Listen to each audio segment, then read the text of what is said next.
الداخل، فيما استهدف أبطال الجيش السوري الحر حاجز مفرزة الأمن العسكري جنوب مدينة الحارة بريف درعا بقذائف الهاون، وإصابات محققة في صفوف عصابات الأسد.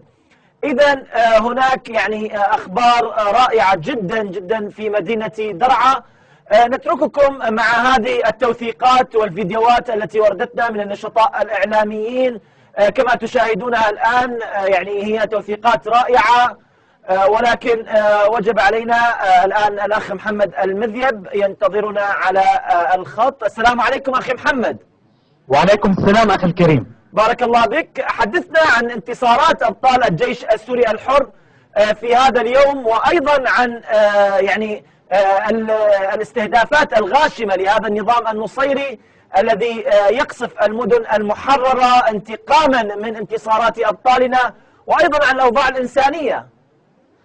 نعم أخي الكريم، نبدأ منذ صباح اليوم خرجت عدة مظاهرات في جمعة فك الحصار لا إخراج المحاصرين في أغلب مناطق درعا. كان أميزها مظاهرة داعل ومعربة، حيث نوع المتظاهرون بأن المفاوضات على شكلها الحالي غير ملبية لمطالب الشعب، وأكدوا بأنه لا يمكن التراجع عن خطوط حمر في مبادئ ثورتنا المجيدة، وهي إسقاط النظام ومحاسبة المجرمين وإخراج الميليشيات الإيرانية والعراقية واللبنانية من وطننا سوريا.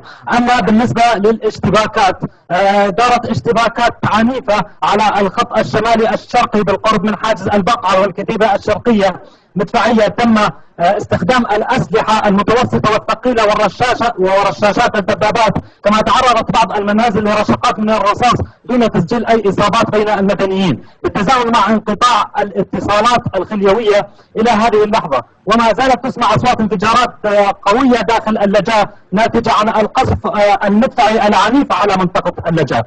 أما في درعا المحطة كانت أيضا اشتباكات عنيفة بين أبطال الجيش الحر وقوات النظام على أطراف حي طريق السد والمشفى الوطني، كما دارت اشتباكات ليلة أمس بالقرب من مطعم بنت الديك والمؤسسة الحمراء بدرعا المحطة. أما في حي القصور قام شبيحة النظام بمداهمة عدة منازل بالقرب من مدرسة المتفوقون وإنباء عن اعتقال بعض الأشخاص من منازلهم.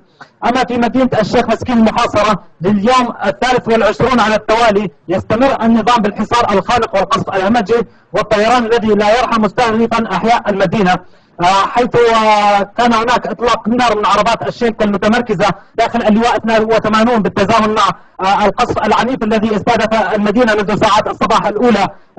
كما قامت قوات النظام بتلغيم وتفجير عده من المنازل المحاذيه للواء 82، ومحاوله جديده من قبل قوات الاسد لاقتحام الحي الغربي من المدينه وسط اشتباكات واطلاق نار كثيف من عربات شيلكا وقصف بالدبابات ومدافع الفوزليكا. وتصدى ابطال الجيش الحر لقوات النظام التي تحاول اقتحام الحي مرارا وتكرارا.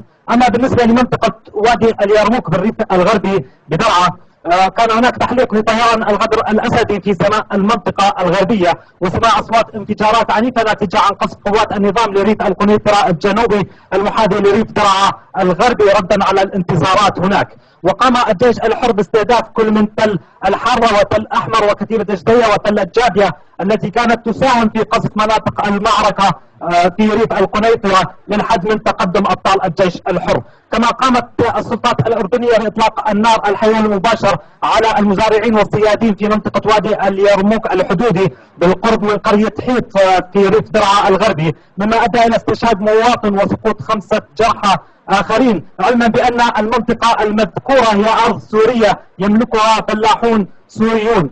في ظل هذه الانتصارات والاشتباكات يقوم النظام بالإغارة على عدة مناطق في درعا ومنها بلدة أنخلة، حيث استهدف القصف منازل المدنيين.